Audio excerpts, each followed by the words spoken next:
That sounds a lot like the strategy just of the franchise at large. We'll give you a little bit of the Patriot way, but not the stuff that we don't like and we're beefing with right now. And I have no idea exactly what they're going to go with now. If they're going to go back to Crazy Train, new song, new introduction, who knows? And we'll find out on Sunday, September 7th, 1 p.m. when they take on their 80s. What would you prefer in that regard? Would you rather have the return of some of the staples, or are you team turn the page for stuff like that?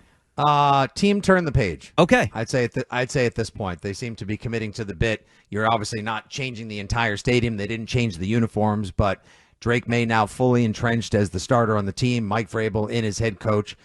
Even though there are tenets of the past, like Josh McDaniels returning as offensive coordinator, so much of the team, 40, as we've talked about many times on the program, 43 of the 90 players that are currently reporting to camp, which kicks off tomorrow at 10:15 a.m. on the fields beside or behind Gillette Stadium as well. I think I won't say a page one rewrite or a gut reno, but a turning of the page seems most appropriate. But Crazy Train was the intro for decades, and you would still hear that song all over the parking lots as the classic, as you'll come to see again this fall, Dan. We'll have to take you on a pregame walk-around tour just so you can get into it. Every song that used to be played on WEAF on the regular with guys, with leathery skin, thicker than the Encyclopedia Britannica that you used to get your lessons from. Yeah. Just, crushing just breakfast of like Italian sausage, chicken wings marinated in Ken's Italian steak dressing, Bud lattes as far as the eye could see, and nothing but Ozzy, Crazy Train, and old-fashioned AAF music as far as the eye could see in the ear. It's heaven. It's heaven on earth. It's towny. It's Massholia at its finest. It's towny heaven. I've seen enough tailgates to know Patriots tailgate isn't the fanciest, the most expensive, the most lavish, the greatest in the NFL, let alone college football or all of tailgating and pregame party America. No. But does it work here? Does it fit here? Yes. And Crazy Train needs to be like retired into, I'll tell you what, I know Bill Parcells and Julian Edelman. Here's one that we could, I'll put this down as an early 3-point stance. Okay.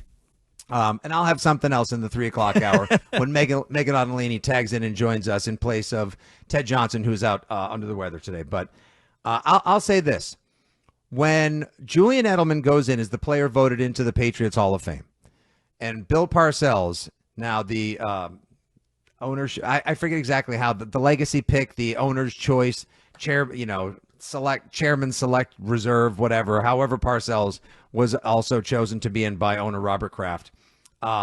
They should honestly also like retire Crazy Train. There should be like a little thing in the Patriots Hall of Fame, something where like there should be a photo of Ozzy, maybe in a Patriots jersey, and every time you walk by it plays Crazy Train, just to signify how important that song was to Pats fans, what that song meant to Patriots Nation for all those decades. Because like you heard that meant Brady was on the field. Right. He's fist pumping in the end zone. Cannons were firing. And the other team is wondering, how's he going to beat us today? And also, how's Belichick going to figure out a new way to cheat?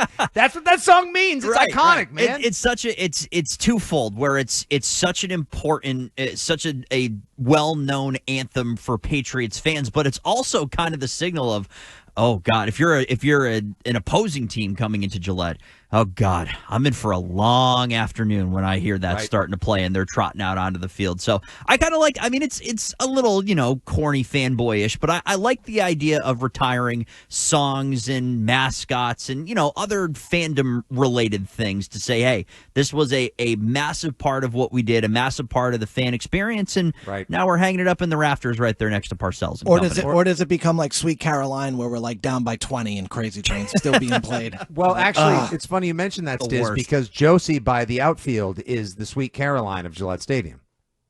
Oh, is it really? Yes. So that still maybe was heard in some less than stellar times in past seasons. Well, there a few times, but it was played quite more frequently when the Patriots were up or staging an incredible Brady-esque comeback. And you guys all that song, Stiz, right? Yes, I do. Yeah. I mean, she's on a vacation far away. Yeah. Everyone always thinks the name of the song is "I Don't Want to Lose Your Love Tonight," but it's actually Josie by the outfield. Anyway, nothing but Ozzy bangers. Great, obviously stuff all day long from the Prince of Darkness himself, Black Sabbath tunes and everything. Long gone, not forgotten. Ozzy Osbourne passed away at the age of 76.